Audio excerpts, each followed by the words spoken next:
আচ্ছা, আপনাকে আমি কিন্তু আগেই বলেছিলাম যে পুজোর আগে আরো টাকা আপনারা পাবেন, এবং ইতিমধ্যেই গতকালকে ভেবেছিলাম ভিডিওটা দেবো আপনাদের জন্য, এবং গতকালকে ভিডিওটা দিতে পারিনি, ব্যক্তিগত কিছু সমস্যা ছিল, তার জন্য আপডেট দিতে পারিনি। তো আজকে আপডেট দিচ্ছি। দেখুন, আমি আগে অ্যাডভান্স বলে দিচ্ছি আপনাদেরকে যে টাকা কবে ঢুকবে। তো এটা আপনাদের আর বোঝার বাকি নেই যে আমরা কতটা তথ্য সংগ্রহ করে ভিডিও প্রোভাইড করি। যুবশ্রী প্রকল্পের টাকা গতকালকেও দিয়েছে। হ্যাঁ, প্রচুর প্রচুর ছেলে মেয়ে টাকা পেয়েছে, বিভিন্ন জেলাতে, একাধিক জেলাতে কিন্তু টাকা ঢুকে গেছে। এবং যদি এরকম কেউ থেকে থাকেন যে টাকা ঢোকেনি, অবশ্যই কমেন্ট করবেন।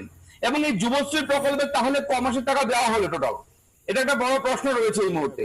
টোটাল কত টাকা আর পাবেন আপনি, কত টাকা পেতে চলেছেন আগামীতে আরো, এটাও কিন্তু একটা বড় আপডেট। সমস্ত কিছু এ টু জেড থাকছে এই ভিডিওতে। আমার সঙ্গে থাকুন ভিডিওতে, আমি দেখবো ভিডিওতে আপনার সঙ্গে। শুভঙ্কর, আপনি দেখছেন আপনাদের প্রিয় ইউটিউব চ্যানেল এরা ফ্রেন্ড। চ্যানেলটিকে সাবস্ক্রাইব করুন, ভিডিওটাকে লাইক করবেন, একটু বেশি করে শেয়ার করুন, যাতে করে এই আপডেট সবার কাছে পৌঁছায়।